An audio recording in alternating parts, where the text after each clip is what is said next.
فقہ اہل البیت علیہم السلام میں لڑکی باکرہ ہو یا خاتون سیب ہو، یہ دو مختلف عناوین ہیں جن کے احکام بھی مختلف ہیں۔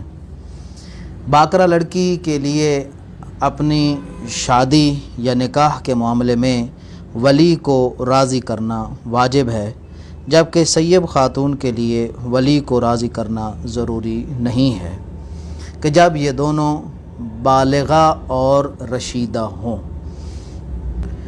لیکن علامات کے نہ جاننے کی وجہ سے باکرہ کو سیب سمجھ لیا جاتا ہے اور سیب کو باکرہ سمجھ لیا جاتا ہے، جس کا نتیجہ یہ ہوتا ہے کہ جس کو نکاح میں اجازت کی ضرورت ہے اس کو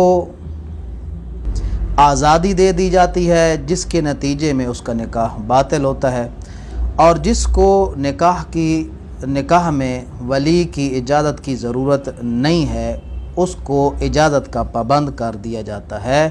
نتیجہ یہ نکلتا ہے کہ کئی مرتبہ وہ صحیح کفو شرعی سے محروم رہ جاتی ہے۔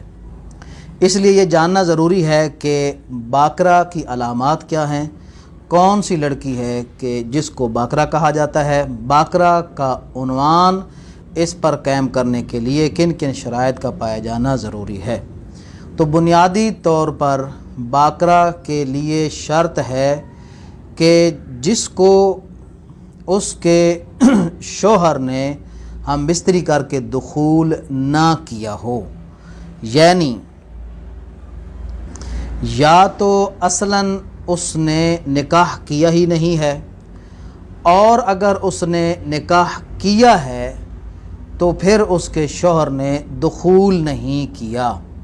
نکاح اور دخول دونوں کا فقدان ہے یا کسی ایک کا فقدان ہے تو یہ لڑکی باکرہ ہی شمار کی جائے گی۔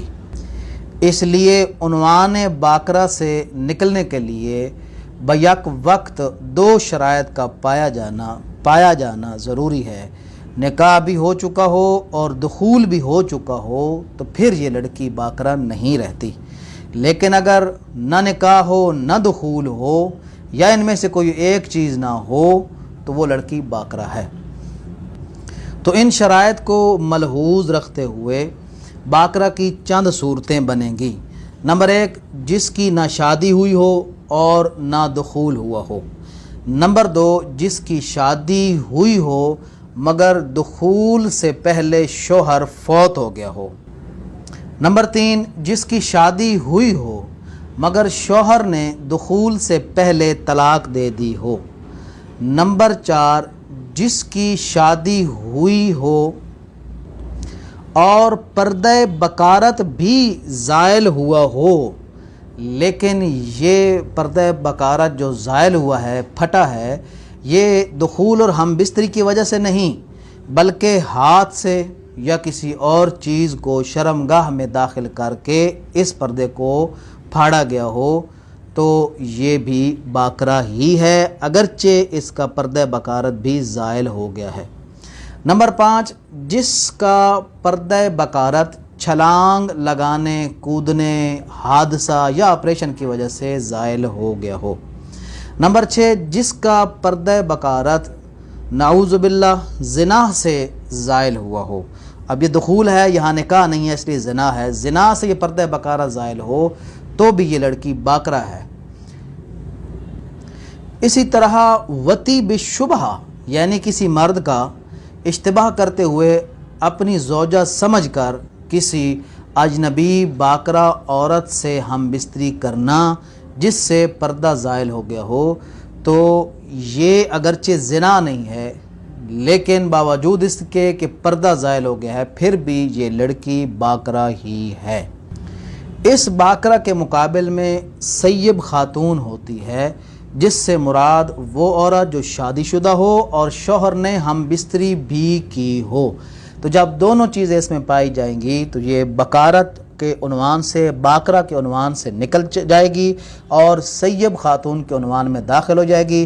پس یہ جو سیب خاتون ہے اگر اس کو طلاق ہو جاتی ہے یا مثلا شوہر فوت ہو جاتا ہے تو آئندہ جب یہ نکاح کرے گی تو یہ ولی کی اجازت کی پابند نہیں ہوگی، بشرطے کہ یہ رشیدہ ہو، صفیحہ نہ ہو۔